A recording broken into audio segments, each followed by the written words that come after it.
porter. Oh oui, je ne crains plus, car je suis racheté. Et je chante à celui que m'a sauvé. À la croix, à la croix, à la croix, oh je reçus le pardon, les fardeaux de mon cœur est ôté.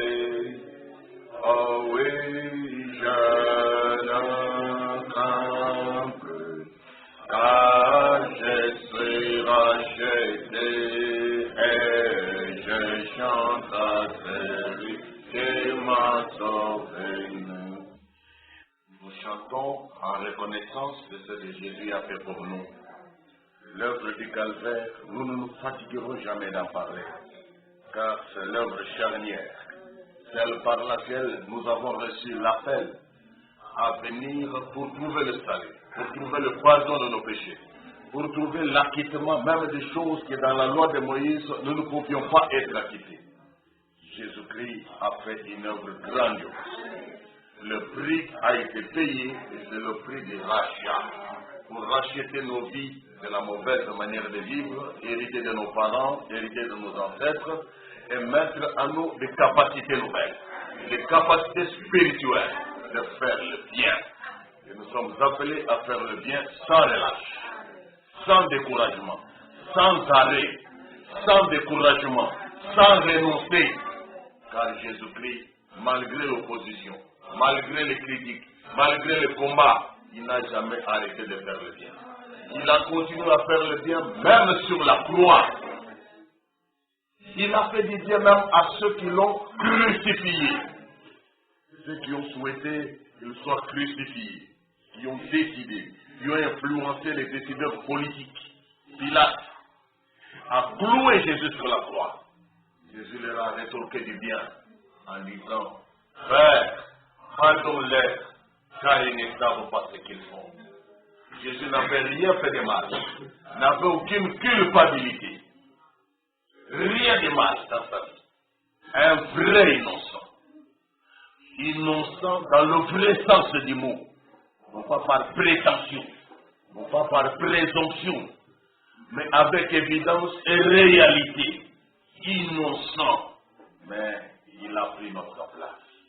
Nous, les vrais coupables, nés dans le péché, conçus dans l'iniquité, venus au monde en proférant des mensonges, nous mentons et nous mentons comme nous respirons. Nous sommes nés menteurs, tous les humains, sans exception, tous des menteurs. Mais Jésus-Christ, né la vérité, il était né la vérité pure, la vérité parfaite.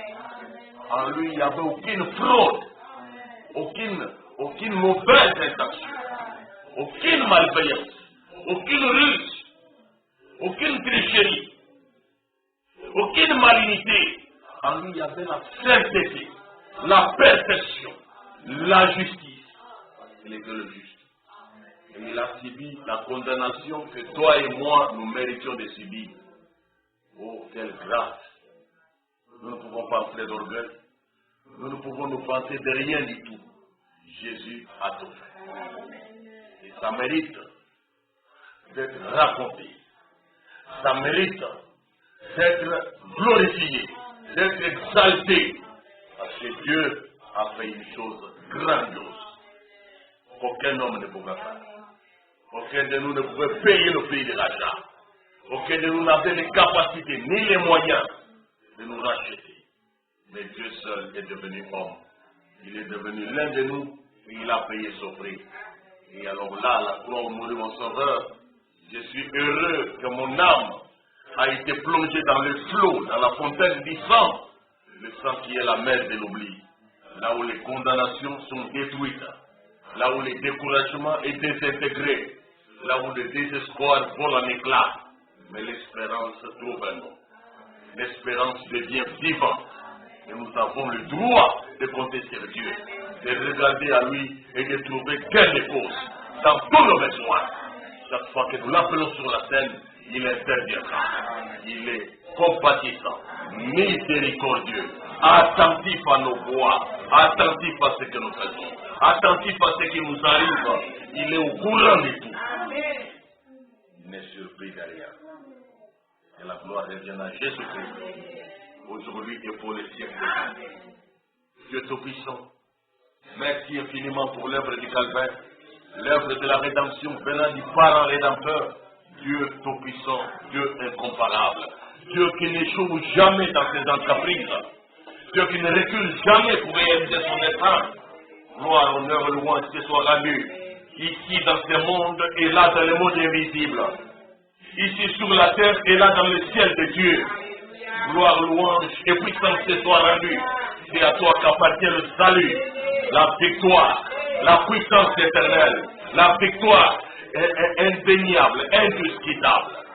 Merci Seigneur de ce que tu nous donnes sous ton vie. Merci de ce que tu mets en mémoire de nous, ce que tu as fait pour nous. Là à Golgotha.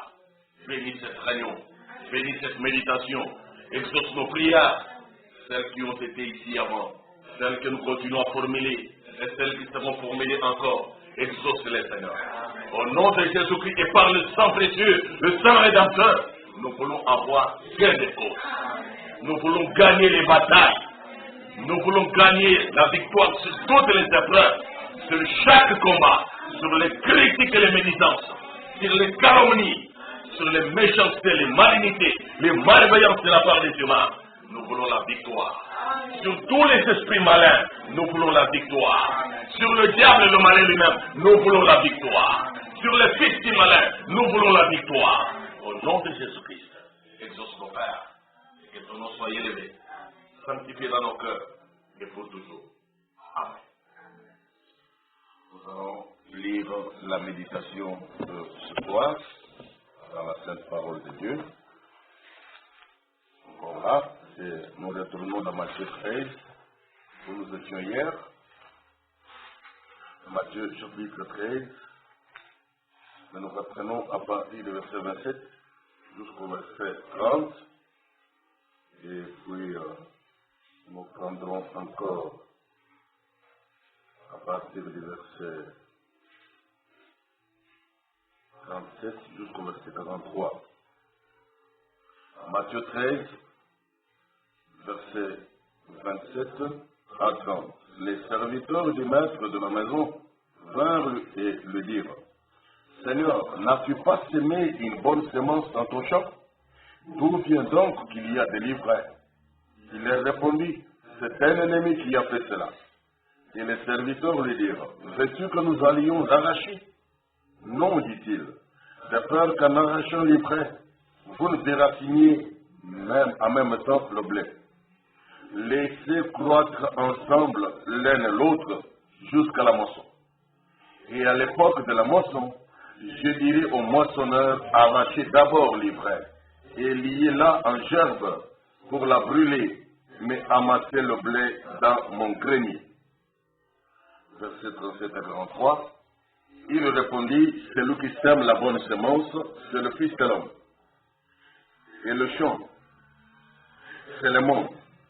La bonne semence, ce sont les fils du royaume. L'ivraie, ce sont les fils du malin. L'ennemi qui l'a semé, c'est le diable. La moisson, c'est la fin du monde. Les moissonneurs, ce sont les anges. Or, comme on arrache l'ivraie et qu'on la jette au feu, il en sera de même à la fin du monde. Le Fils de l'homme enverra ses anges, ils arracheront de son royaume tous les scandales et ceux qui commettent l'iniquité. Et ils les jetteront dans la fournaise ardente, où il y aura des pleurs et des grincements de dents. Alors les justes resplendiront comme le soleil dans le royaume de leur Père. Et celui qui a des oreilles pour entendre, entend. Jean chapitre 17. Jean chapitre 17, le verset 14 à 18. Je leur ai donné ta parole, et le monde les a haïs, parce qu'ils ne sont pas du monde, comme moi je ne suis pas du monde. Je ne te prie pas de les ôter du monde, mais de les préserver du malin. Ils ne sont pas du monde, comme moi je ne suis pas du monde. Sanctifie-les par ta vérité, ta parole est la vérité. Comme tu m'as envoyé dans le monde, je les ai aussi envoyés dans le monde. Nous reprenons ici dans Matthieu chapitre 5. Matthieu 5, le verset 45. Afin que vous soyez fils de votre Père qui est dans les cieux, car il fait lever son soleil sur les méchants et sur les bons, et il fait pleuvoir sur les justes et sur les injustes. Et Dieu bénisse la lecture de sa sainte parole. Et veuillez vous asseoir à un moment. Bienvenue à cette méditation en ce temps d'histoire, et que Dieu bénisse vos cœurs. Que Dieu exauce vos prières, nos prières. C'est vrai. Nous devons essayer de voir ce que le Seigneur nous a appris, ou va nous apprendre ce soir. Hier, nous avons déjà vu que le champ de Dieu, c'est l'église de Dieu. Mais ce champ de Dieu qui est l'église de Dieu est entouré, est environné par un monde maléfique. Le monde qui est sous l'influence du malheur. Le monde pécheur, le monde des menteurs, le monde des fraudeurs, le monde des voleurs, qui est sous la puissance du malin. Je vous ai dit, nous reviendrons à ce malin-là pour étudier bibliquement parlant. Mais qui est ce malin? Qui est ce malin? Mais déjà, ici, dans Matthieu chapitre 13, là, en lisant un peu par curiosité, vous pouvez déjà voir quelque chose. L'on nous dit, verset 38 et 39, le champ, c'est le monde. Dieu est le propriétaire du monde entier. Nous l'avons vu hier. Le monde entier et tout ce qui le renferme, la terre et tout ce qui le renferme, et les habitants du monde, tout ça appartient à Dieu. Et le champ, c'est le monde. Mais le monde entier n'est pas le champ de Dieu. Le monde en tant que monde, à l'état natif, à l'état naturel ici, à l'état tel qu'il est là, avec les pullulations des esprits mauvais, avec les pullulations des démons, avec les pullulations des anges déchus, avec les promenades des pécheurs, des ouvriers d'iniquité, des hypocrites, des faux chrétiens, des croyants des noms. Le monde en tant que monde n'est pas le champ de Dieu. Mais le champ de Dieu, ici dans ce monde, c'est l'église de Dieu. L'église chrétienne. Nous précisons l'église chrétienne. C'est là où Dieu vient planter sa parole. C'est là où Dieu place la semence de sa parole. C'est dans le cœur de ses enfants à lui, qui croient en lui, qui le craignent, qui gardent sa parole, qui gardent ses commandements. Et ils doivent reproduire le fruit chrétien, le fruit de l'évangile, le fruit de la parole, le fruit de la vérité, le résultat de la puissance authentique de Dieu. Les dons authentiques, les opérations authentiques, les miracles authentiques, les prodiges authentiques qui viennent de la puissance originale de Dieu et non pas de la puissance du malin. Le monde entier est sous la puissance du malin. Il les manigance, il les dribble, il les trompe, il les envoûte, il les ensorcelle au gré de ses humeurs. Mais l'église chrétienne est sous la domination du Seigneur Dieu créateur, qui est aussi leur sauveur et leur rédempteur. Le Seigneur Dieu, leur créateur, leur sauveur et leur rédempteur. Et ils veulent se laisser diriger, se laisser influencer par la seule puissance de ce Dieu-là. Ils refusent tout ce qui vient du malin. Ils refusent la puissance du malin. Même les propositions qui viendraient de là. Même le succès qui viendrait de là. Même les avantages qui viendraient de là. Même le mensonge qui viendrait de là. Les enfants de Dieu rejettent tout en bloc. Ils ne veulent rien avoir à faire avec le malin, ni sa puissance, ni ses œuvres, ni ses péchés, ni ses mensonges. C'est amen. Ce sont là les défauts. Et nous avons essayé de dire que nous ne pouvons pas dire que nous appartenons à Dieu par le simple fait que le monde appartient à Dieu et que nous sommes habitants du monde. Ce n'est pas par un syllogisme que nous devons appartenir à Dieu comme propriété propre de Dieu, comme rachetés ou des personnes sauvées. Ça ne doit pas être par ce genre de syllogisme. Le monde appartient à Dieu et les habitants du monde appartiennent à Dieu. Comme je suis un habitant du monde, donc j'appartiens à Dieu. Ça, c'est une gymnastique kilométrique. Nous devons appartenir à Dieu par un acte de la rédemption, par un acte de rachat. Parce que le monde est pécheur, mais Christ est venu répandre le prix de son sang pour racheter d'entre les pécheurs ceux qui entendent sa voix, qui croient sa parole. Et quand il a payé ce prix, le fait qu'il a payé le prix, c'est qu'il vous a acheté. Il vous a racheté. Et vous devenez sa propriété privée, sa propriété exceptionnelle, sa propriété particulière, son domaine réservé. Ce n'est pas par l'appartenance au monde, mais c'est par le sang rédempteur. Qui dit Amen? Le sang a coulé pour que tu sois racheté. Vous avez été racheté, dit la Bible, à un grand prix. Par conséquent, et vos corps et vos esprits appartiennent désormais à Dieu. Et dans vos corps et dans vos esprits, glorifiez Dieu à qui vous appartenez. Donc nous n'appartenons pas à Dieu en tant qu'habitants du monde. Nous l'Église, nous les croyants, nous les chrétiens, nous les chrétiennes. Mais nous appartenons à Dieu à travers le sang rédempteur qui nous a rachetés et que les autres ont rejeté, que les autres ont minimisé. Gloire soit rendue au Seigneur Jésus-Christ. Et nous devons être par là les fils du royaume de Dieu, les enfants du royaume de Dieu. Et en face de nous, à l'opposé, nous avons les fils du malin. Les fils du malin, ce sont les pécheurs de ce monde.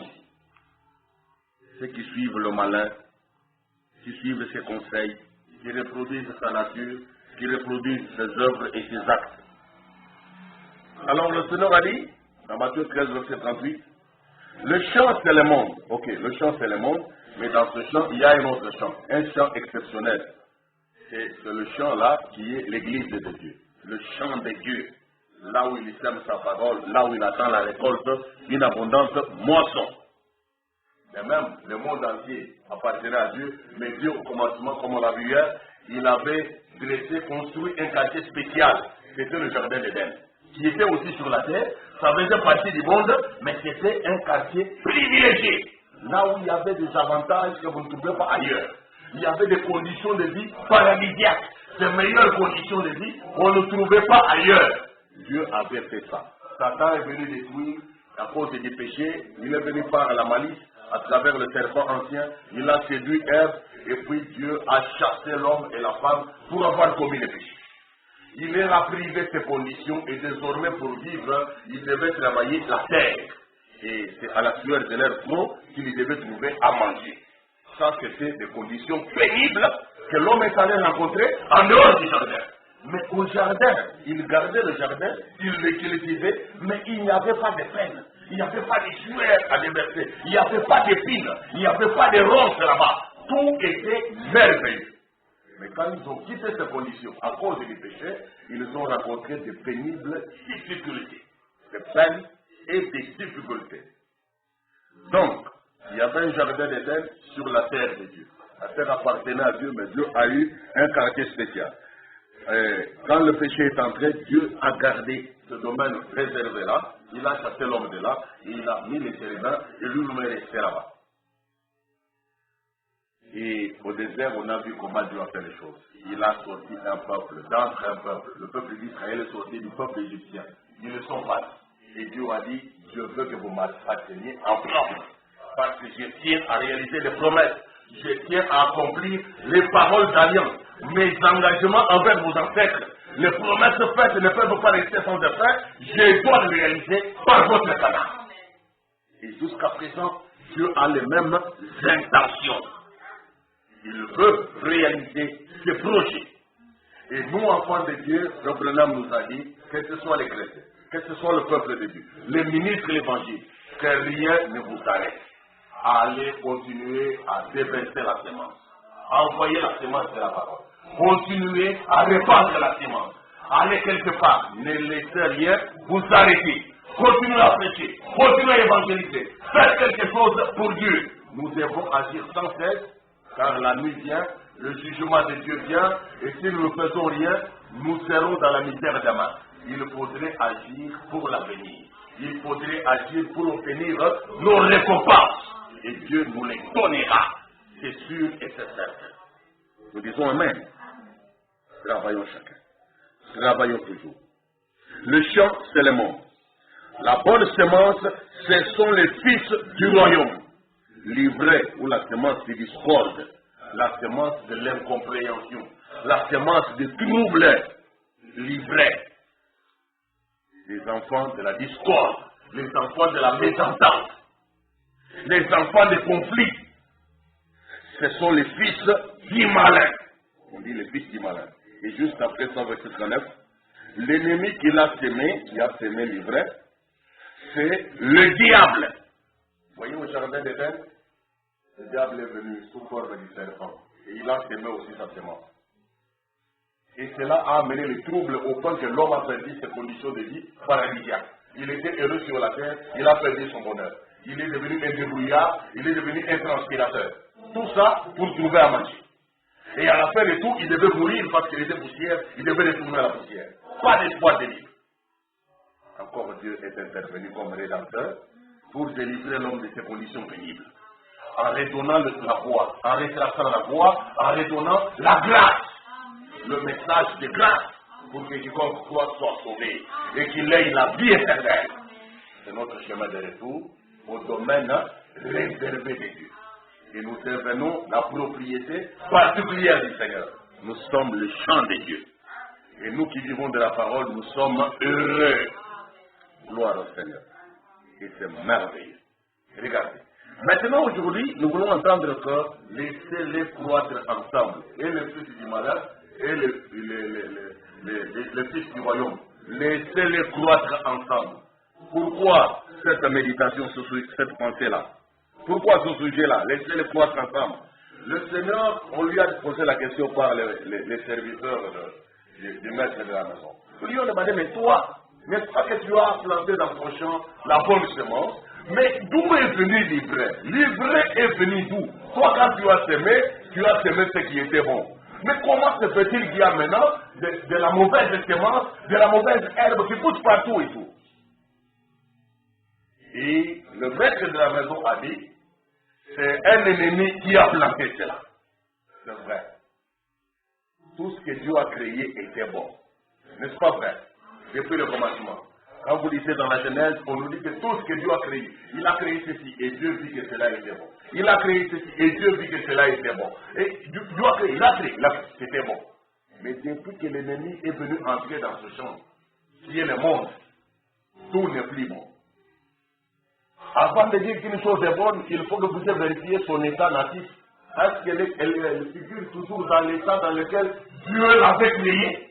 Parce que si ce n'est plus le cas, c'est que c'est déjà une chose hybridée, c'est déjà une chose pervertie, déformée, altérée, abîmée. Ce que Dieu lui-même avait fait au commencement était bon, mais ce que l'ennemi est venu mettre dedans a tout abîmé. Malheureusement, tout n'est plus bon dans l'univers. Tout n'est plus bon dans l'univers. Quand vous regardez la nature, la faune, la flore, tout n'est plus bon. Il y a des plantes qui existent, mais qui ne sont pas celles que Dieu avait créées.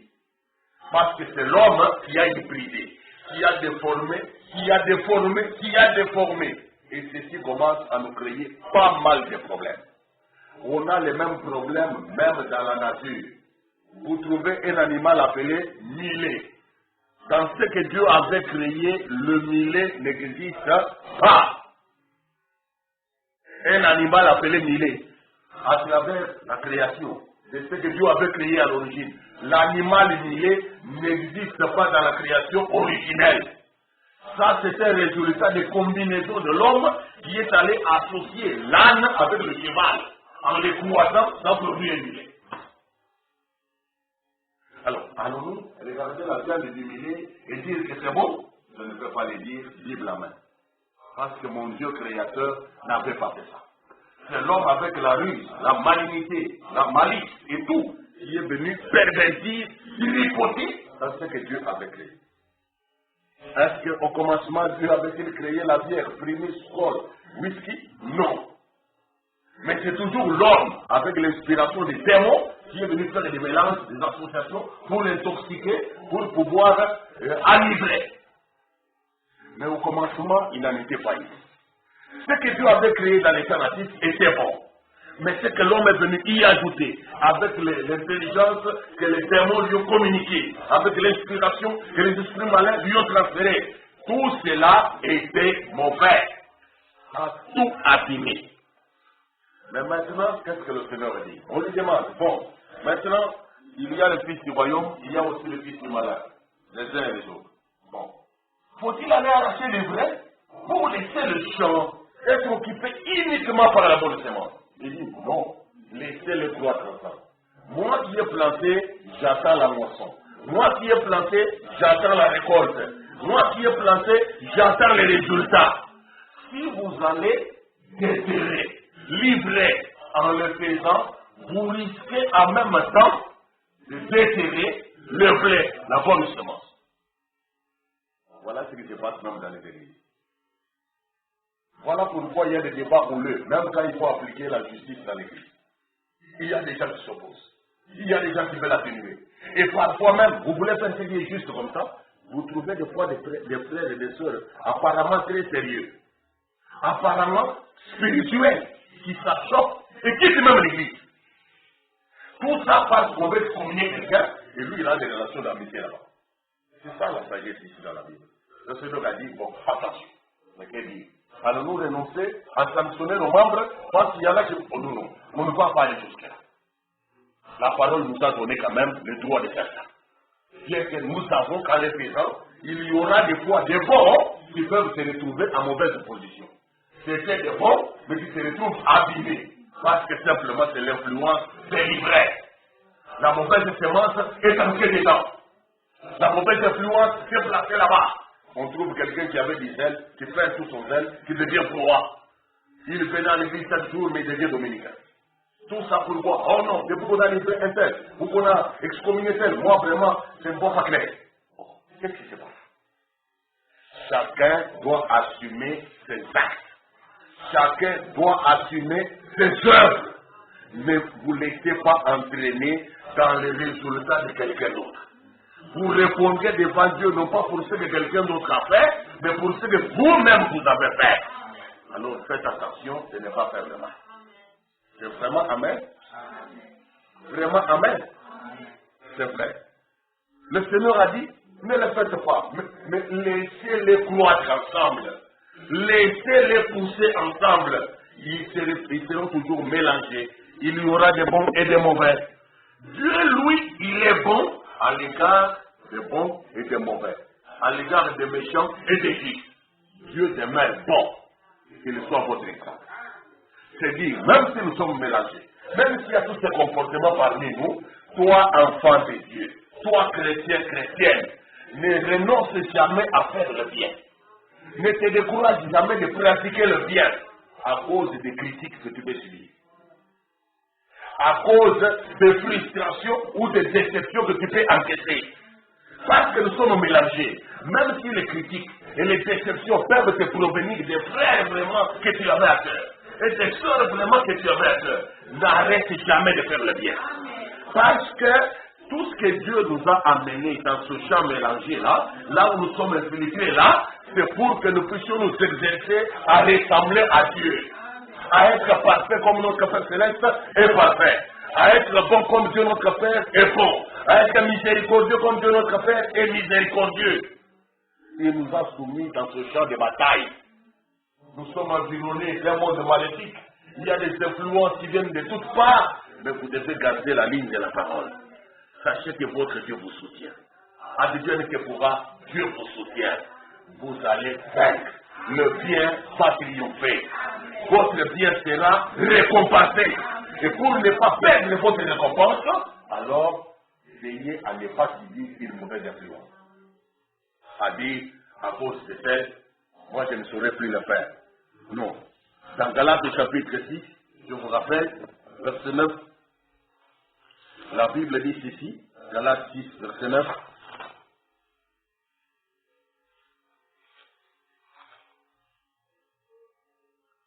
Ne nous lassons pas de faire le bien, car nous moissonnerons au temps convenable si nous ne nous relâchons pas. Il dit Amen.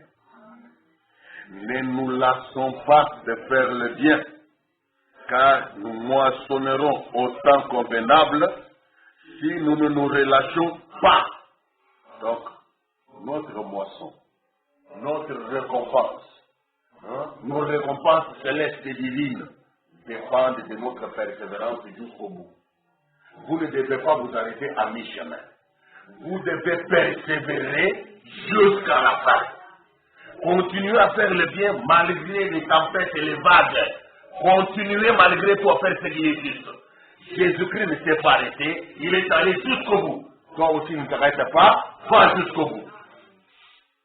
Parce que si tu te relâches, dans Ézéchiel chapitre 33, celui qui faisait le bien et qui à un moment arrête de faire le bien et commence à faire le mal, le Seigneur a dit là-bas que tout le bien qu'il avait fait auparavant tombe à l'eau. Donc, il ne peut pas être récompensé parce que quand même à un moment donné, il avait fait le bien. Non, non. La loi de Dieu ne peut pas ça. Si tu veux vraiment être récompensé, si tu veux être couronné, tel que tu as commencé à faire le bien, continue à faire le bien. Persévère à faire le bien. Va avec cela jusqu'au bout. Ne laisse personne venir te ravir ce prix-là de la course. Dans Colossiens, au chapitre 2, verset 18, que personne, sous une apparence d'humilité et par un culte des anges, ne vous ravisse à son gré le prix de la course, tandis qu'il s'abandonne à ses visions. Il est enflé d'un orgueil par ses pensées charnelles. Voyez, quelqu'un peut venir, il vous tente. Et c'est peut-être un instrument qui s'offre comme instrument aux mains du diable pour gâcher votre expérience chrétienne, pour abîmer votre expérience spirituelle. Il le fait des fois malicieusement, des fois intentionnellement. Et tu dois avoir le discernement. Parce que c'est lui qui veut être couronné, c'est toi. Tu ne vas pas dire, mais lui qui est un frère, comment il peut faire ça? Elle qui est une sœur, comment il peut faire ça? Ne suis pas ces choses-là. Nous sommes environnés d'un monde maléfique. Le méchant rôde, le malin rôde, Satan rôde, il cherche qui dévorer. Toi, ne te laisse pas voir.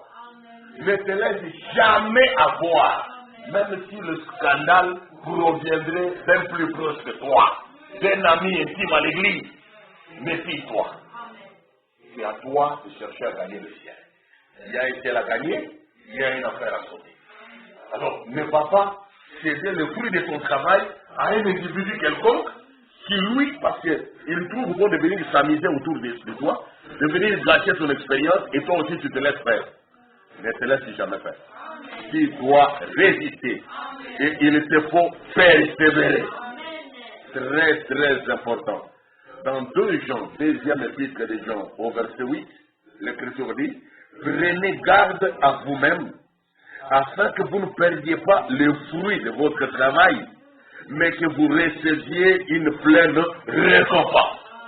Prenez garde à vous-même. Nous sommes dans une bataille. Nous sommes dans un champ d'entraînement. Nous sommes dans un conflit qui ne dit pas son nom. C'est une bataille spirituelle. Alors, nous ne devons pas perdre notre récompense. Même pas en partie. Il nous faut hériter, recevoir notre pleine récompense. Tous les biens que nous faisons méritent un résultat. Tous les bons actes que nous commettons méritent une bonne récompense.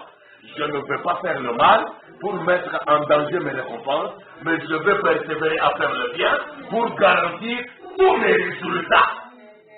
Imaginez, la Bible dit que celui qui offrira un verre d'eau à l'un de ses plus petits de mes disciples, parce que c'est injuste, il ne perdra pas sa récompense. Tu vois, chaque fois que tu as offert un verre d'eau à un juste, il y a une récompense attachée à ça. Chaque fois que tu répètes de le faire, il y a une récompense attachée à ça. Chaque fois que tu fais du bien aux enfants de Dieu, Hébreux ceci dit, Dieu n'est pas insensé pour oublier le fruit de votre travail. Dieu va vous récompenser. Toutes les fois que vous faites le bien aux enfants de Dieu, Dieu vous récompensera. Imaginez. Mais quand tu te mets à dire,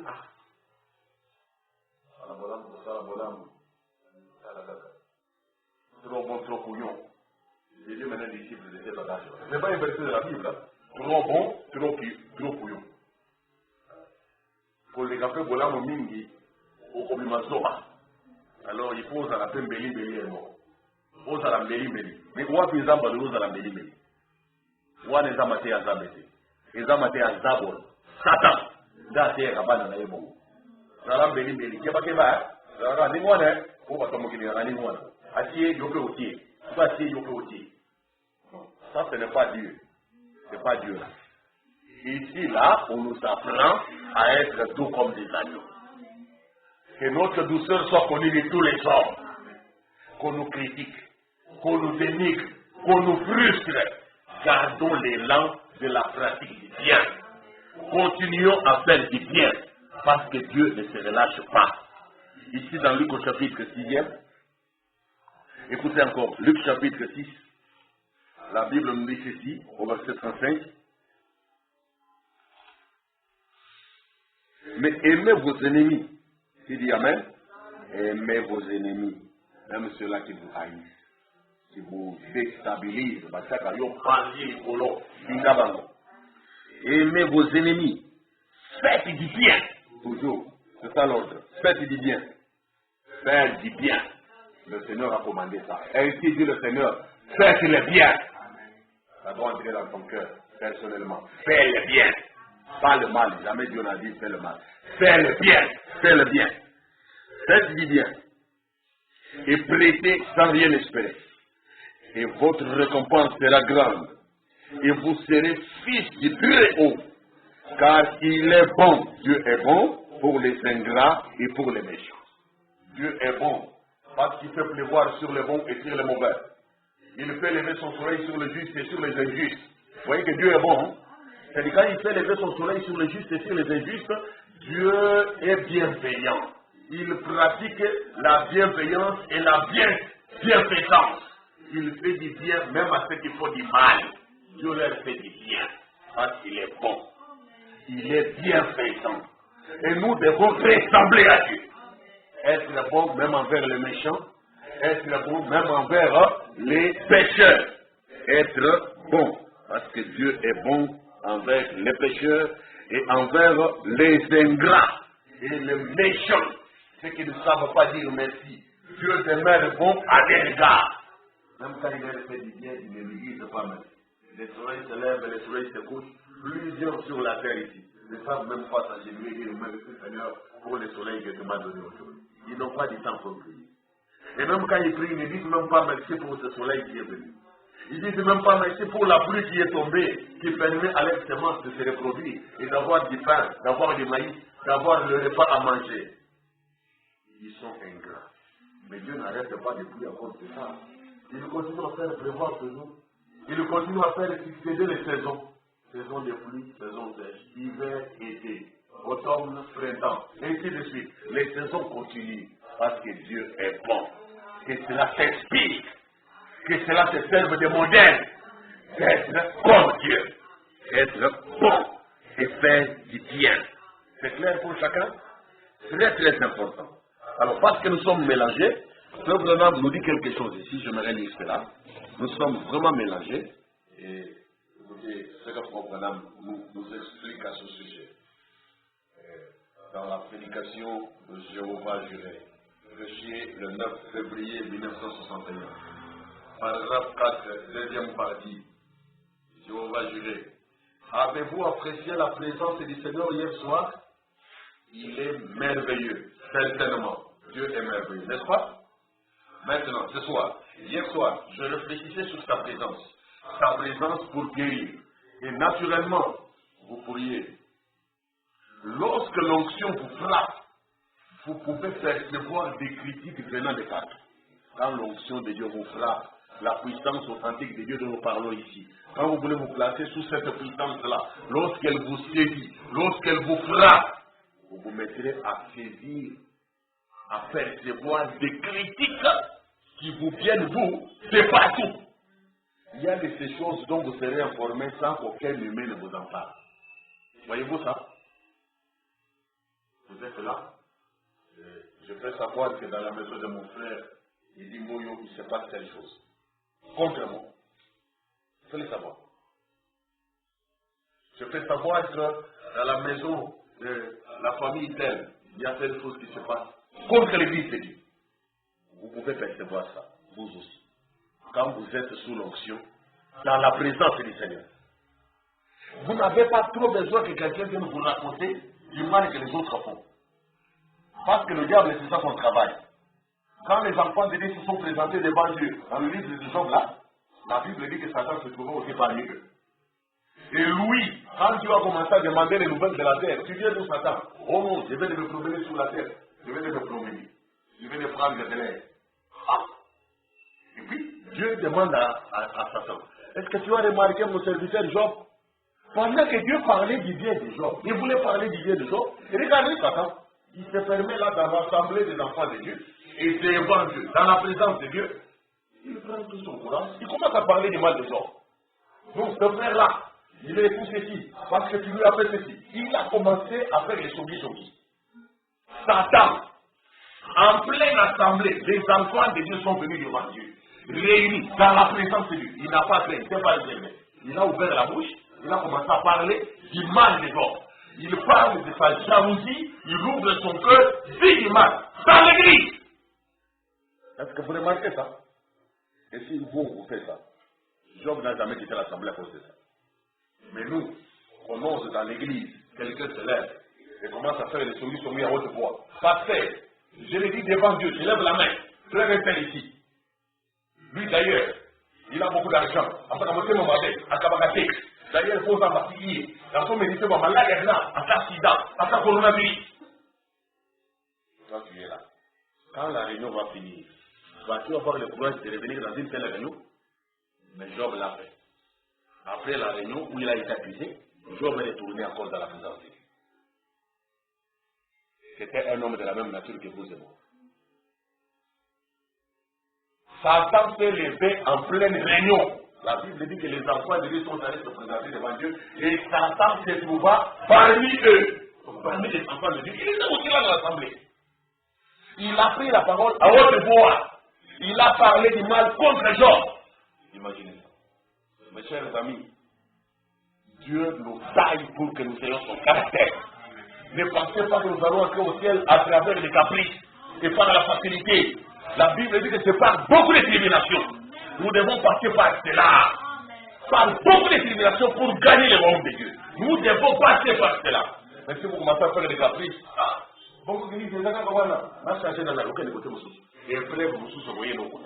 Ce que j'ai ma formation, ça m'a colonisé au coup. Ce que j'ai mon année, à coloniser, si était à droit, et ça lui a été.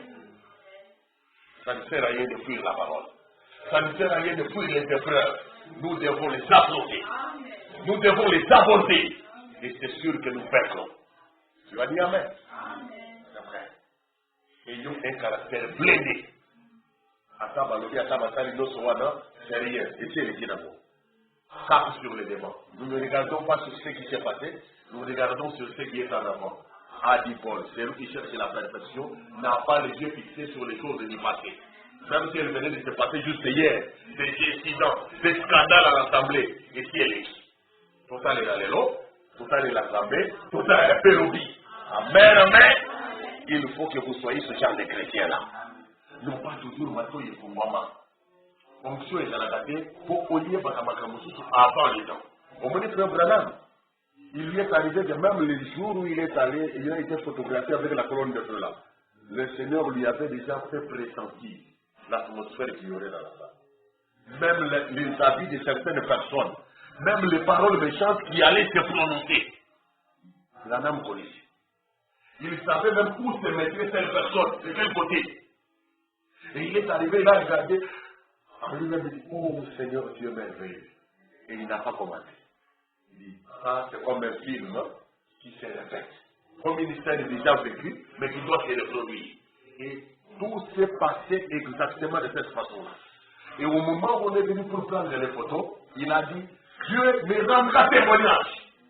Pendant qu'il parlait de ces paroles, il disait, Dieu me rendra témoignage. Bien que le pasteur qui était là commençait à vouloir le huer, et on prenait des photos pour l'humilier, il a dit, Dieu rendra témoignage parce que pendant ce moment-là, il a ressenti cette colonne de feu dans la salle. Elle venait de descendre.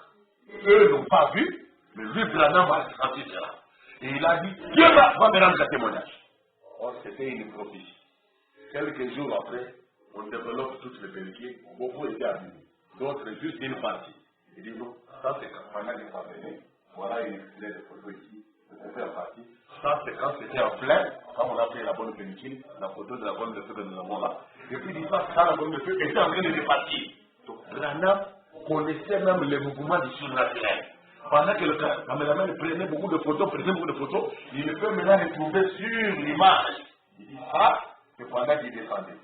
Voilà l'esprit qui est coupé. Vous prenez la photo sur l'homme, mais la colonne de feu est en train de venir ici. Et ça ici, c'est quand c'est en train de remonter. C'était reparti. L'ange du Seigneur, il s'est photographié avec son prophète. Mes chers amis. C'est très sérieux. Le Seigneur avait donné du discernement, de la compréhension personnelle. Regarde ce qui va se passer. Et sois calme. Ne réagis pas sauvagement. Sois calme. Il est calme. C'est ce que vous voyez sur la photo où il y a la colonne de feu. Là, vraiment, un visage serein, sérieux, mais calme. Il n'y a pas l'agitation ou de larmes qui coulent, où je suis blessé parce que vous m'avez insulté, vous avez dit que je suis un médium, je suis un spirit, je suis un occultiste. Calme et sérieux. Et Dieu a confié. Voyez ça. Restons dans la présence de Dieu. Jésus-Christ, quand il est allé à la croix, il avait déjà vu toute la terre. Je sais qu'il allait se passer. Quand il priait au jardin d'Gethsémani. C'est pour cette raison qu'il a dit, Père, s'il te plaît, enlève cette coupe de mon chemin. Si tu peux enlever cette coupe, toutefois que ma volonté ne se fasse pas, mais que ta volonté à toi seul se fasse. Voilà. Il savait par où il devait passer. Il a vu même comment on s'est partagé ses amis. Il a vu même comment on l'a laissé tout nu. Jésus avait vu tout ça avant de passer par là. C'est ça. Lorsque l'onction vous frappe, vous pouvez percevoir des critiques venant des pattes. Vous pouvez percevoir des critiques venant d'ici. Ou tel frère, il est dans telle situation à cause de tel problème. Peut-être que les hommes ne pouvaient pas l'imaginer. Mais tu poses la question, c'est en plein. C'est la chose. L'Esprit de Dieu est une réalité. Tu dis Amen. Tu aimerais ce genre de vie-là? Aimerais-tu ce genre de vie-là? C'est l'Esprit de Dieu. Non pas pour commencer à soupçonner les gens. Hein. Vous vous là-bas. Oui, ciao. Oui, attends. Oui, oui, oui, oui, oui. Oui, yeah. Oui, oui, oui, oui, oui, tu ne soupçonnes rien. Tu aimes les gens. Même tes ennemis, tu les aimes. Mais l'Esprit de Dieu t'alerte. Attention à ça. Attention à cela. C'est comme ça que nous échappons à plusieurs pièges. Parce que l'Esprit connaît. Lorsque l'onction vous frappe, vous pouvez percevoir des critiques venant des parties. Vous savez, mais c'est une chose à laquelle nous nous attendons. Vous voyez, il doit y en avoir. Partout où les enfants de Dieu sont rassemblés, Satan est assis quelque part. Dites Amen. Partout où les enfants de Dieu sont rassemblés, même comme ici, là. Vous dites, oh, qu'est-ce que ça? Oui! Partout où les enfants de Dieu sont rassemblés, Satan est assis quelque part. Satan fait apparaître quelque part là. Vous évitez la kitini, les colons motuka, tous les colons étaient, les colons soient afin de l'ouapi. Ce qui sont la question de voyer battre. Mais sachez que c'est la vérité. Partout où les enfants de Dieu sont rassemblés, Satan est assis quelque part. Non, il est là, il est assis quelque part. En train de surveiller, d'observer ce que vous faites. Il est en train de vouloir intervenir. Il est là. C'est tout. Vous voyez, souvenez-vous-en simplement. Je l'ai fait sur base d'une longue expérience. Et parfois, Lorsque vous arrivez au point où vous luttez, vous pouvez franchir ce mur du son. On m'a appris que lorsqu'un avion essaye de franchir le mur du son, cela fait pratiquement planer les boulons. Mais après avoir franchi ce mur du son, tout redevient normal. Alors l'avion peut voler sans à-coup. Et si nous pouvons simplement franchir cette zone de turbulence, c'est la superstition. Alors le Saint-Esprit commencera simplement à descendre parmi nous comme une onction et bénira simplement les gens. Vous voyez, des fois, il y a une période de turbulence, il y a de la superstition qui entre dans l'église, toutes sortes de faux dons, de fausses manifestations, de choses comme ça. Mais traverser cette zone-là, c'est le mur du son. Au-delà, il y a les bénédictions qui viennent. Après cette étape, il y a les bénédictions authentiques qui vont venir. Ne prenez pas des substituts. Mais tant de gens aujourd'hui sont si dorlotés, ils sont tout simplement choyés, ils deviennent un peu mesquins. Voilà. Et quand on regarde la mesquinerie, la malignité, la ruse et la malice, et tout ce comportement bizarre dans l'église, ou parmi ce qui s'appelle chrétien, on comprend que nous sommes environnés d'un monde maléfique. Et le monde essaye d'introduire ses tentacules, ses racines parmi nous dans les champs de Dieu, pour essayer d'étouffer la bonne sémence. Essayer de gâcher l'expérience de la bonne sémence, des fils du royaume, des filles du royaume de Dieu. Mais ne regardez pas ce qui s'agit. Dieu a tout prévu. Nous allons vaincre. Et nous allons moissonner. Il y aura une abondance de moisson, d'âme et de réalisation. Une abondance de moisson, d'âme et de réalisation et de jeunes. Il faut que nous chrétiens nous puissions faire. Un jour, ils étaient dans une réunion de témoignages et c'est la prédication, un témoignage amer. Pendant qu'ils étaient dans la barque, comme dit Frère Branham, quand les enfants de Dieu sont rassemblés, Satan est assis quelque part. Satan était en train de surveiller le mouvement des disciples de Jésus. Il a constaté que Jésus a préféré, après avoir fait le miracle de création du pain et du poisson, il a préféré les laisser aller seuls. Ils sont partis. Et lui est allé à l'écart en prière. Et ça l'a surveillé. Ah, ok. Maintenant, ils sont seuls. Lui, Jésus n'est pas physiquement avec eux là. Il était au courant. Il surveillait toujours. Il faut que notre mère dit, voilà le meilleur moment où je vais les couler tous. Comme ça, le travail que Jésus a déjà fait jusque-là, donc tomber à l'eau. Et là, il cherchait de nouveaux disciples. Là, il est plein de terre. Je vais les broyer. Satan, je les comme ils sont seuls. L'autre fois, j'avais essayé, mais il était parmi eux, il dormait. J'avais surveillé qu'il dormait. J'ai attaqué. Ils sont débrouillés. Ça ne marchait pas. Je me disais, je suis en bonne ici. Mais du coup, Pierre est allé réveiller Jésus. Il a dit, nous mourrons. Et Jésus s'est réveillé. Il a dit, dis calme. Et la tempête s'est calmée. Maintenant, cette fois-ci, il n'est pas là. Il n'est pas là. Je vais le péter. Le diable, il avait quel assaut. Cette fois-là, c'est une forte tempête qui vient contre, dans le sens contraire de l'élevage. Branham me dit quoi? Satan les avait observés et il a fait ce qu'ils sont partis sans Jésus. Et quand vous venez aussi à l'église, sans sa présence, Satan est au courant.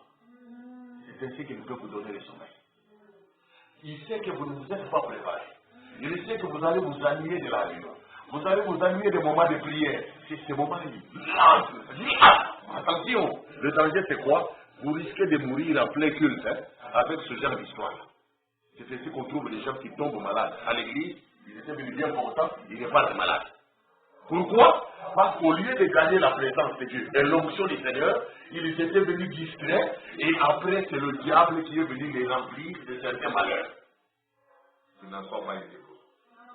Sois éveillé. Quand l'ennemi prépare des coups, sois à genoux, sois consacré pour échapper. Alors, Satan a constaté, pendant que là-bas, eux étaient même distraits dans leur abondance de témoignages.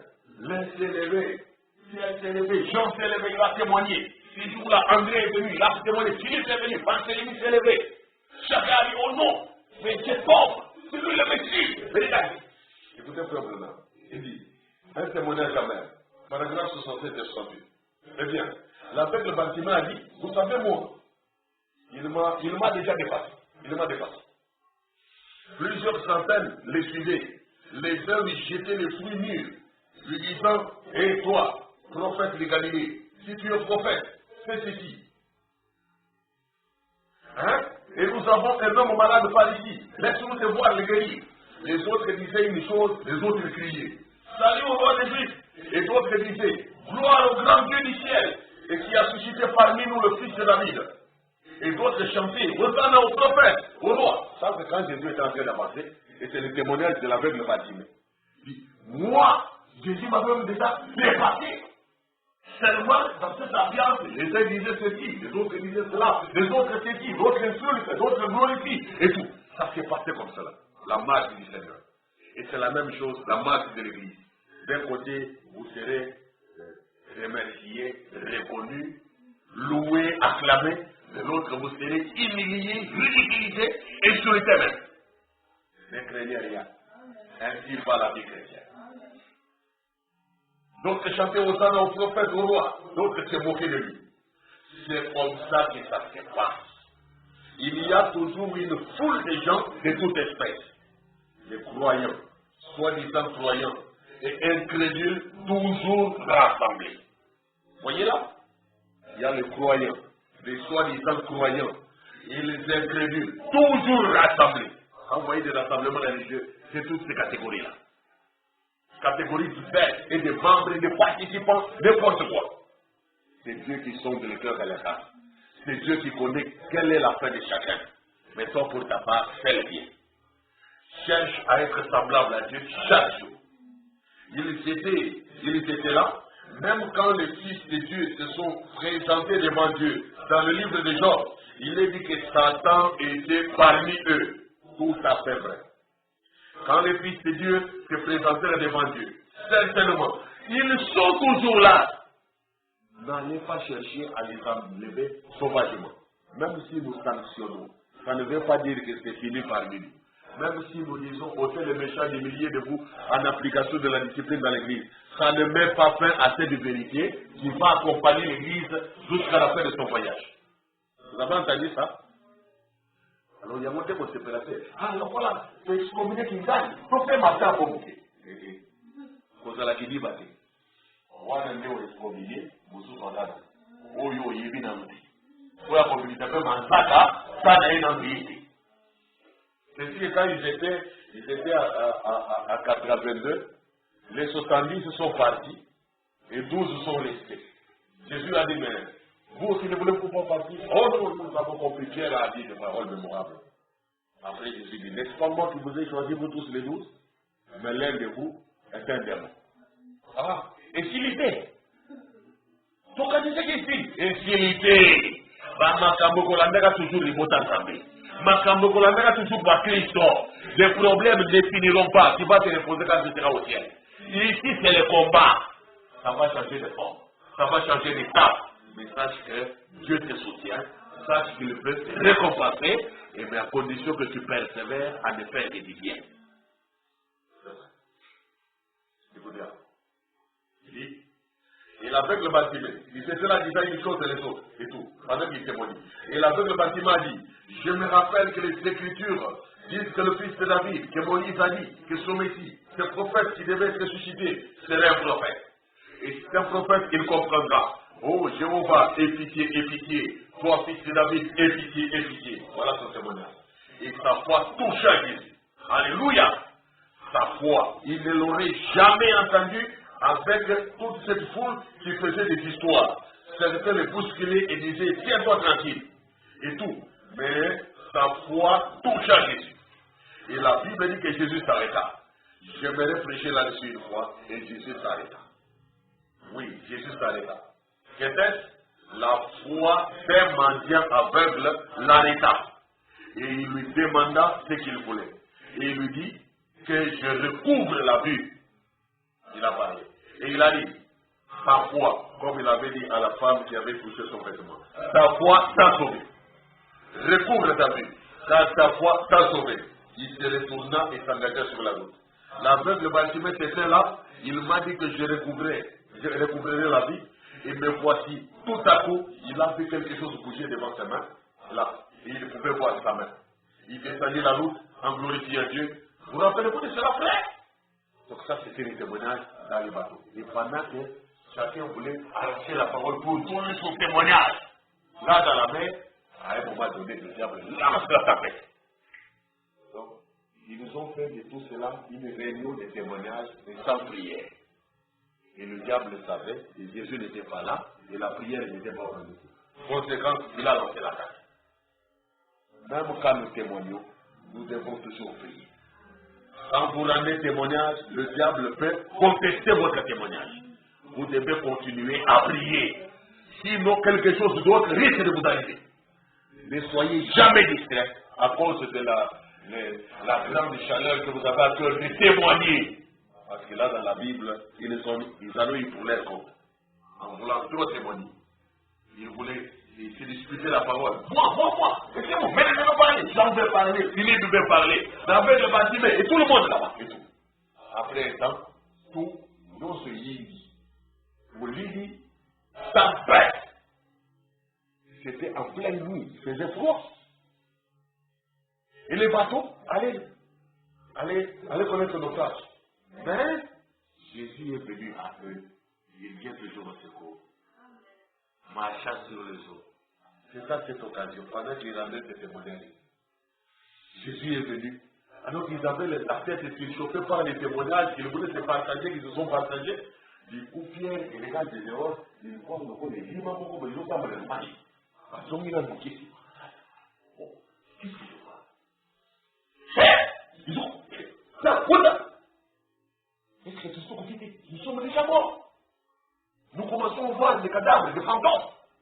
Regardez-nous, oui là-bas. Mais comment est-nous? Si c'est un homme qui peut marcher sur les eaux. Mais il est là, ils ont crié au secours. Jésus a dit, il a crié, c'est moi, n'ayez pas peur. Jésus a dit, n'ayez pas peur, c'est moi. La voix, c'est sa voix. Il marche sur les eaux. Et Jésus serait déjà mort, il est maintenant un révélé, un fantôme. Juste le temps qu'on a ici. Qu'est-ce qui s'est passé juste? Donc Pierre dit, Seigneur, si c'est quoi? Ordonne que moi aussi je viens de faire quoi? Dans ma tête, c'est-à-dire, si je me sauve de cette barque, au moins qu'on dit que c'est, pasteur Pierre, aïe, il est pas comme dans sous la karaté, boîte de zodi. Après, il se voit que les Camerounais, chacun pour soi. Oh non, bon, ce que les aïeux, c'est ça comme c'est donc. Non, piment, on a tant de travail. C'est quand nous vendons compte de ma et lesquels ont un problème, et tout le monde a un problème. C'est ça la question. Il a mis le pied. Dites-moi, viens. Il est sorti vraiment du bateau. Il a les gars derrière le bateau. Les gars, Jésus est encore là. Oh, mais maintenant, tu retournes dans les épreuves ou tu vas vers Jésus? Il a raison. Il piétine comme ça. Comment ça? Hé, Seigneur! Le Seigneur a poussé sa main. Il a secoué. Mes chers amis, nous pensons des fois trouver solution pour notre compte personnel. Mais Jésus vient pour résoudre les problèmes de tout le peuple, de toute son église. Il connaît tous les besoins des enfants de Dieu. N'essayons jamais de privatiser l'œuvre de Dieu. N'essayons jamais de nous battre pour un motif égoïste. Faites toujours le bien et faites du bien aux autres. Prions les uns pour les autres. C'est Amen. C'est vraiment Amen. Nous devons le faire et il nous faut persévérer dans cette direction-là jusqu'à la fin. Comme a dit Frère Branham, c'est l'importance de la prière. Dans les sermons, et ce n'est pas légal pour lui seul. Par exemple, 19, ça c'est prier les uns pour les autres. L'importance de la prière. Nous devons prier les uns pour les autres. C'est très très important. Qui dit Amen? Mes chers amis, Dieu a dit laissez-les croire ensemble. Ne soyez pas étonnés qu'il y ait des méchants parmi nous. qu'il y ait des gens qui s'appellent frères mais qui sont des escrocs, qui sont des voleurs, qui vous fassent des coups, qui vous blessent le cœur, ne soyez pas étonnés. Laissez-les croître ensemble. Tous nous sommes dans le monde, mais les enfants de Dieu, a dit Jésus, les disciples du Seigneur ne sont pas du monde. Le Seigneur leur a donné sa parole. Je leur ai donné sa parole. Et le monde les a haïs parce qu'ils ne sont pas du monde. Comme moi, je ne suis pas du monde. De même que toi, tu m'as envoyé dans le monde, de même moi aussi, je les envoie dans le monde. Nous allons auprès des méchants. Nous sommes fréquentés, environnés par des hypocrites, des féticheurs, des sorciers, des incrédules même, des faux frères. Ne soyez pas étonnés. La chose importante pour toi, c'est le bien. Persévère à faire le bien parce que tu vas moissonner. Au temps convenable, tu vas moissonner. Ne regarde pas les distractions. Que Dieu te bénisse. Nous allons nous lever pour la prière.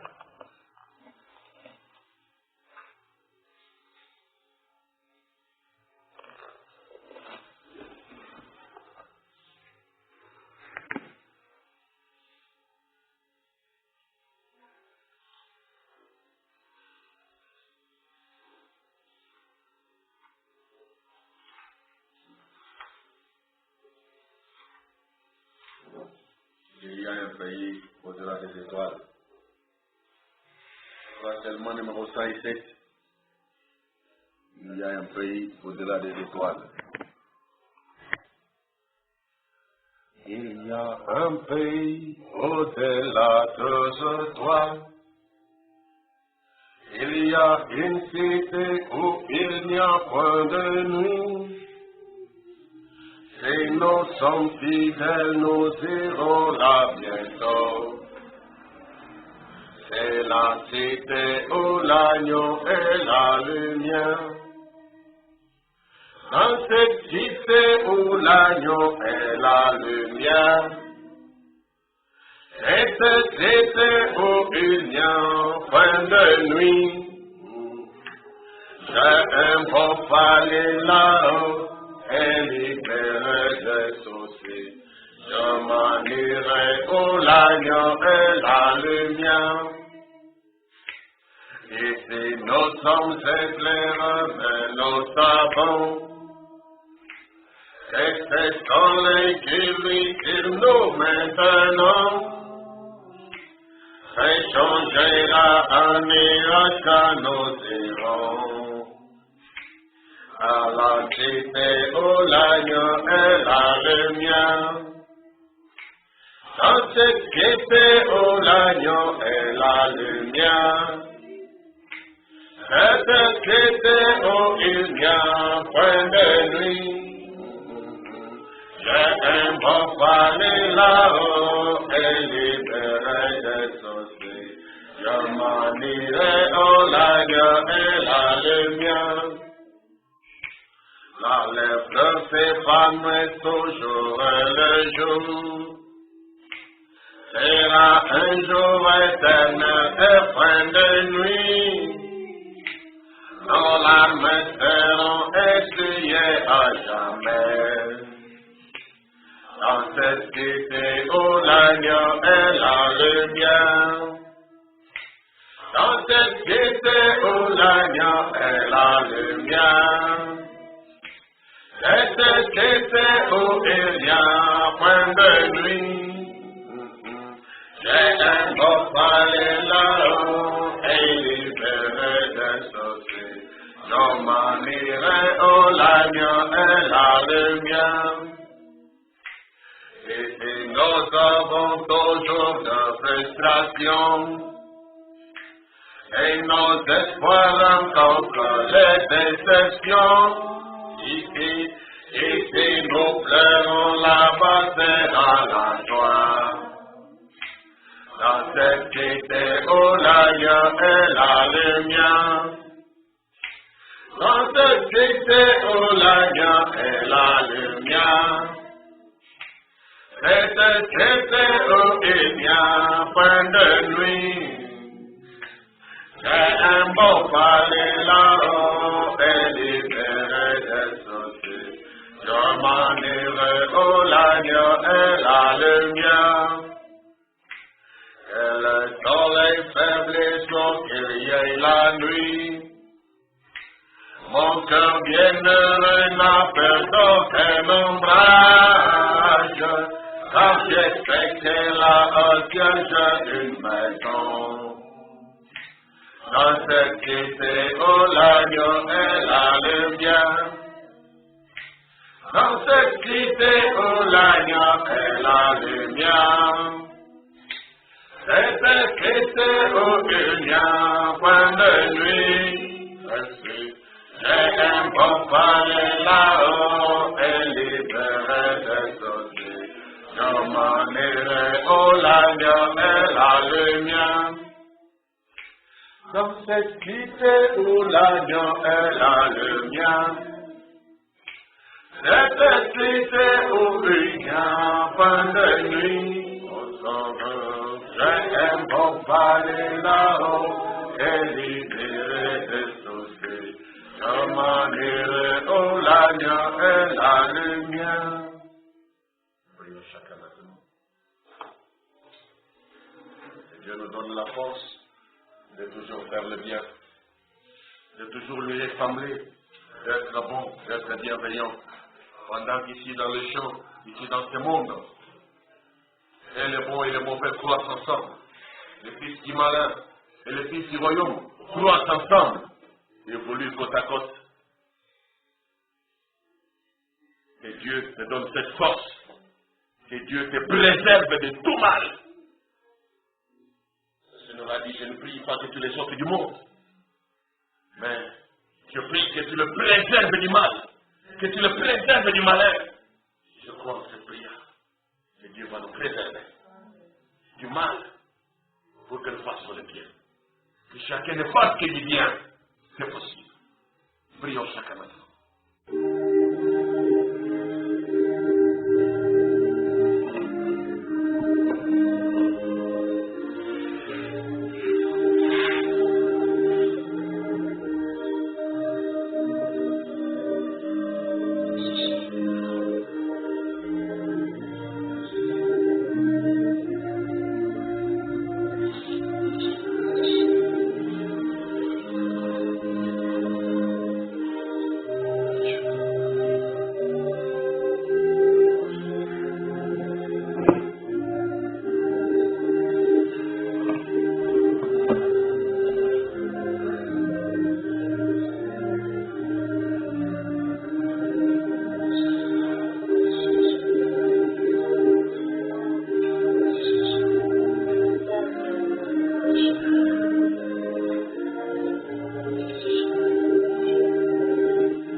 De reconnaissance, parce que tu es Dieu en vérité et que nul n'est comparable à toi, Seigneur. Quelle nécessité pour nous de pouvoir nous tenir là devant Dieu, priant les uns pour les autres, portant les fardeaux les uns les autres. Merci Seigneur pour ce privilège que tu as donné aux rachetés de pouvoir s'exprimer au devant de toi et de marcher dans une ligne de conduite qui soit une merveilleuse chose, une merveilleuse ligne. Oh Seigneur mon Sauveur. C'est à toi que les hommages doivent revenir. C'est à toi que l'adoration doit revenir. C'est à toi que la gloire doit revenir, toute gloire. Et les louanges viennent de mon cœur le plus sincère, le plus humble, le plus reconnaissant. Parce que Seigneur, ce n'est pas par hasard que je suis dans la foi. Ce n'est pas par hasard que je peux tenir ta parole. Ce n'est pas par hasard que je peux lire cette sainte parole. Ce n'est pas par hasard que je peux persévérer dans ton chemin. Mais c'est par ta grâce, par ton secours, par ton soutien. Si jamais ne peuvent nous manquer, selon tes promesses. Toi, tu nous as appelés parce que tu avais des promesses en réalité. Tu avais un plan à accomplir. Tu avais un destin à manifester. Et tu as appelé tes enfants hommes et femmes.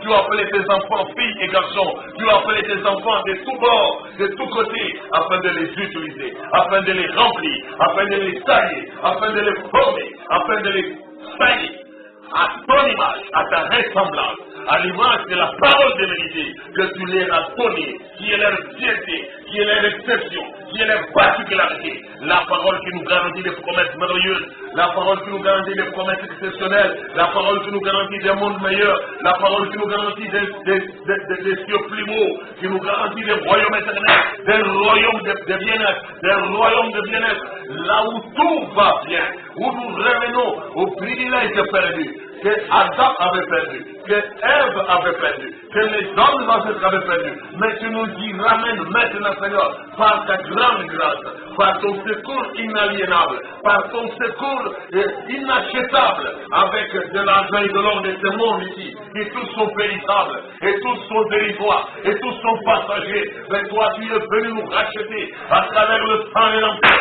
le sang de Jésus-Christ, le sang précieux, le sang qui vaut plus que l'or, le sang qui vaut plus que l'argent de ce monde, le sang qui vaut plus que les diamants, et toutes les réserves d'or que le monde peut déroger. Seigneur Jésus-Christ, c'est par ce sang précieux que nous avons été rachetés pour t'appartenir à toi seul, comme un peuple à part, comme un peuple séparé, comme un peuple nettoyé, comme des chrétiens rachetés, totalement délivrés, épargnés du malin, et gardés sous la puissance du Dieu très haut, gardés sous la sainte présence de Dieu, gardés sous l'onction du Saint-Esprit, gardés sous l'esprit de vérité, pour ne plus évoluer sous l'influence du mensonge, sous l'influence du vol, de trucage, de tromperies à tout bout de champ. Mais Seigneur Jésus-Christ, tu veux nous rendre semblables à toi. Tu veux que nous soyons pieux, que nous soyons comme Dieu, que nous soyons bons comme toi, que nous soyons miséricordieux comme toi, que nous soyons bons comme toi, Seigneur. Nous ne puissions pas tenir rigueur aux ingrats, nous ne puissions pas tenir rigueur aux méchants, nous ne puissions pas tenir rigueur aux pécheurs, nous ne puissions pas tenir rigueur aux injustes, mais que nous puissions faire du bien envers tout le monde, sans favoritisme, sans aucun favoritisme, sans faire exception de personne, mais faire du bien, parce que toi, Jésus, quand tu es venu sur terre, tu allais ça et là, faisant du bien, et délivrant tout ce qui était tourmenté par l'esprit marin, par les puissances démoniaques, par les puissances ténébreuses, tu les as délivrés, et tu nous as laissé l'exemple à suivre, que nous aussi nous tenions là à la brèche, que nous nous tenions debout au front, prêts à l'action, prêts aux actions évangéliques, prêts à faire tout ce que tu demandes, prêts à faire les biens que tu attends de nous, Seigneur. Oh, nous ne prétendons pas l'avoir déjà fait, nous ne prétendons pas être parfaits, nous ne prétendons pas être meilleurs que nos pères, nous ne prétendons pas être meilleurs que nos semblables, mais Seigneur Jésus, c'est ta parole qui nous distingue, ta parole qui nous donne l'identité, ta parole qui nous juge encore, c'est toi qui sondes l'éternel rang, c'est toi qui connais qui est quoi, qui connais qui est qui connais qui est quoi, qui connais qui fait quoi, et qui va où, tu connais toutes choses, Seigneur. Nous ne pouvons pas devenir les leçons, nous ne pouvons pas, au Jésus, te comparer au reste des humains,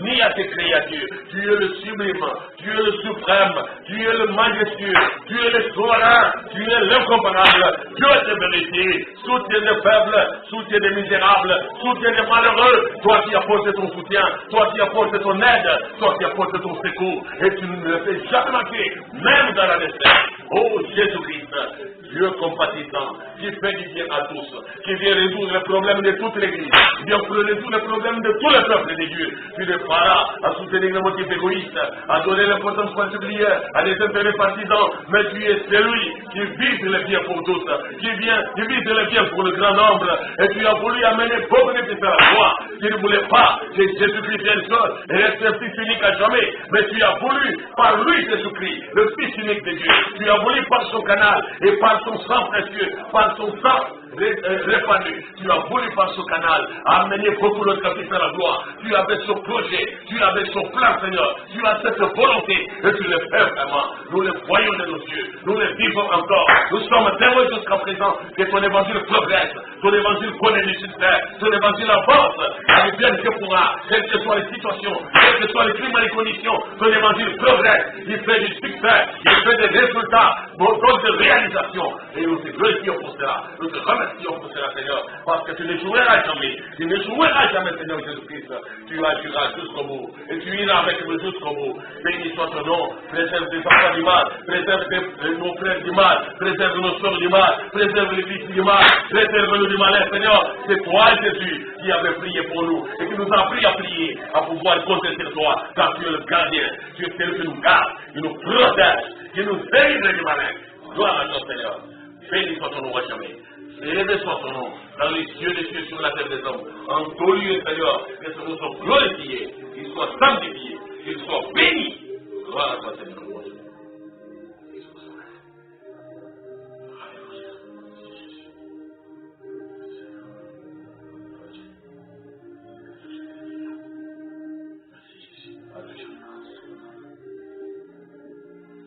Les pensées qui évoluent hors de ta présence, toutes les pensées qui maintiennent tes enfants hors de ta présence, exposés à l'ennemi, exposés au mal, exposés à la colère du diable, qui rugit comme un lion, en fureur, en colère.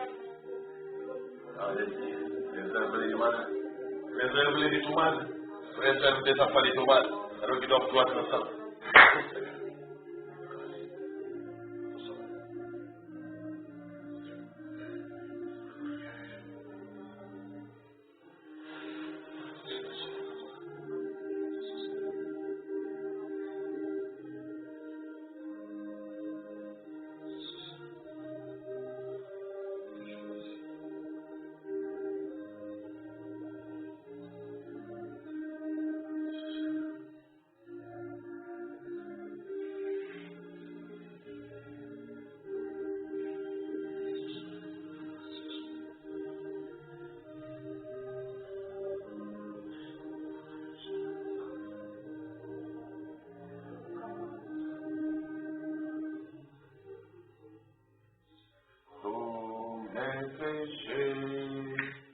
Tous mes péchés sont sans les a lavés. Tous mes péchés sont sans les a lavés. Tous mes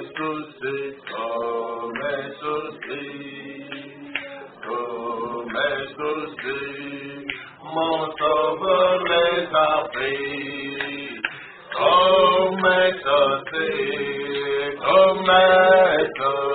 soucis, mon sauveur les a pris. C'est à la croix, c'est à la croix, c'est à la croix qu'il annonce le poids. C'est à la croix, c'est à la croix qu'il annonce le poids. L'éternité,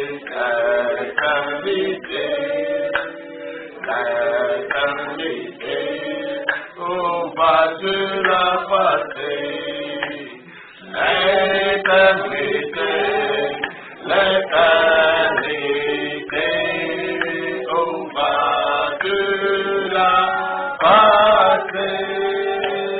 Jésus t'attend, Jésus t'attend, Jésus t'attend. Oh, viens dans ce moment, mon frère, Jésus t'attend, Jésus t'attend. Oh, viens en ce moment.